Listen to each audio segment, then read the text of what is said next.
In this video, I will show you how to write greater than in Microsoft Excel. So as we can see, we have this symbol. You can write easily. You will find this key on your keyboard.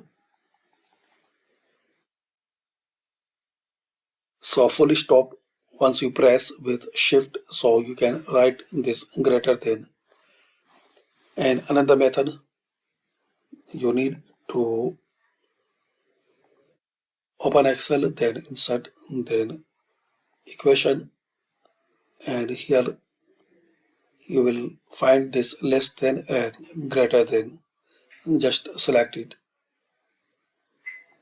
Less than, much less than, and greater than, much greater than.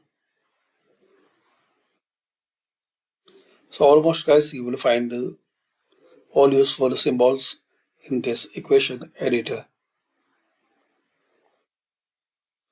So thanks for watching. Comment this video useful for you.